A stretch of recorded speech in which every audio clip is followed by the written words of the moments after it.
Hello to the Russo Brothers and to Dhanush from Galatta Plus. I'm Baradwaj Rangan, and I'm going to begin with a big round of congratulations. Dhanush, congratulations on 20 years on the movies.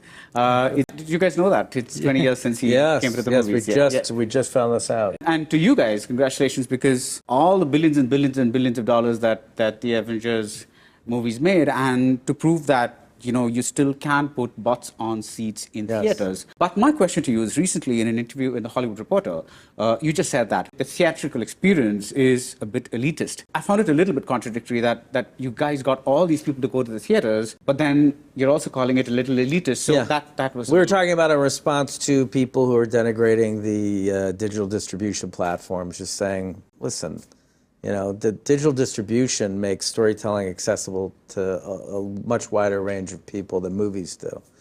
I would call it, to some extent, a luxury to be able to go to a movie. Not everyone can afford that luxury.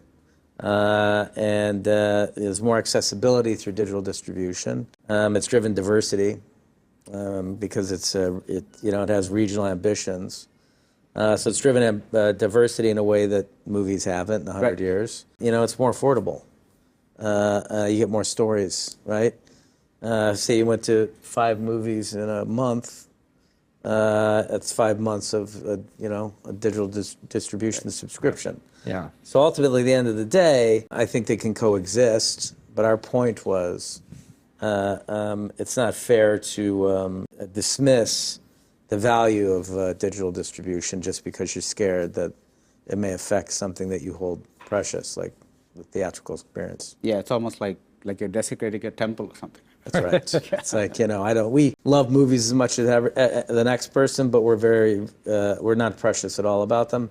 And we're most compelled by what's next, to be honest. And we are very encouraged by the next generation, who seems a lot more technically savvy than our generation, and are probably going to have a lot more interesting ideas about how to tell stories that may not just be two-dimensional projection, which, we're going on 100 years of two-dimensional projection. So we'd assume at some point that it's going to evolve into something even more special. So Dhanush, what is more difficult for you? I mean, you play a kick-ass assassin in this. So is it more difficult to remember difficult lines, or is it more difficult to remember difficult action steps? If the lines are in Tamil, it's very easy. It naturally flows in me. I mean, even 3 pages, 4 pages lines, I can just take a look and I can still deliver. If it's in English, then probably, it will take some homework. And still, I'll make sure I'm absolutely ready by the time I turn up. But still, stunts are comparatively easier for me to remember and flow with the choreography if it's in a different language. Yeah, and I think physically you look like because of your wiry body, right from the Polladuvan days or whatever it is. When you do that, I think you're very convincing when it comes to action stunts and all that kind of stuff. So it's my job to do it convincingly. So I try to do a good job of it. Yeah. So what is the difference between writing a movie for the whole world versus doing something of your own, like Welcome to Collinwood or You, Me and Dupree, which were your first 2 films, and were particularly quote-unquote American films? It's a good question. I don't know that we have anything in our process that we think of as different, but there certainly are some movies that we think about as a global experience. And a lot of the action movies, can translate, I think, better internationally because, they're more about, they're less dependent on language in many ways, right? So when you get into genres that are less dependent on language, you can it can help pull in people internationally better. I would say that's one nominal difference, but also the scope of storytelling. Sometimes, we try to tell stories, like The Gray Man's a good example, where you feel like there's something global in what's happening in the narrative. And I think that can also help just connect people. If you could cast Dhanush as an Avenger, who would he be? I mean, I'm sure thousands of people have asked you this question, but what would he be? And what would you like to play? I would like to play Avenger in the Avengers. Yeah, that would be that. Yeah, the same character. But what about you guys? Well, this has got me obsessed to it now that you said that, because I want to know, what is Avenger? What hasn't he shown yet? He still has something. Right, but can you think of an Avengers character that he'd be perfect for? Gosh, I'm trying to think. Maybe someone in the X-Men. Yeah. Yeah, I don't There's know. so many It's Marvel hard. characters now. It's so hard to think of like which ones Yeah. they haven't used yet. You know, but he'd be amazing in it, no matter what. Now, while writing, you must have realized that that the Dhanush character is the one, the assassin is the one with the most personality, right? The rest are like killing machines, whereas right. he's got a bit of a like a code, a conscience. He's established that way. Of Yeah, course, yeah. we see him with the meditation beads on the plane. Right. So when you were writing the movie, was there a temptation to kind of say, okay, this is looking like the most interesting assassin. I want to make this guy a little like bigger in scope, and maybe have him be the principal assassin or something like that. That was the intent. Was always that he was the best, right? And that's of course why he wins. He gets back the drive, and he ultimately makes a decision to take himself out of the story because he realizes he's working with a madman. And even though they're all killers, they have codes, which is what's interesting to us. No one's all good or all bad in the movie. Lloyd's all bad, but everyone else is operating in shades of gray. So this really was intended to be the character that was always going to best the gray man, and in a way that I felt like there's a bigger story about this character still that can be told. Yeah, that's one thing we like, and we like when movies sort of leave you wanting more. Right. And then the audience member can sort of spend some time on their own, in their own because imagination. I certainly didn't expect his last line, because it was almost like a philosophical line, and I was like, okay, this character looks like he has a lot inside him that has not yet been explored. Dhanush, when we spoke at Cannes about when you were doing the Fakir promotions, you said you look for movies that help you learn something or help you explore the actor inside you. Can you, in the context of The Grey Man, what did you learn from the Russo brothers? Because it's primarily action. Did you manage to explore the actor in you?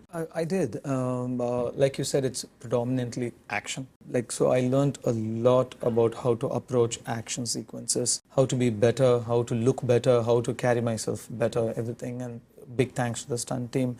Like you told me, they made me look like a pro. I mean, I never moved better.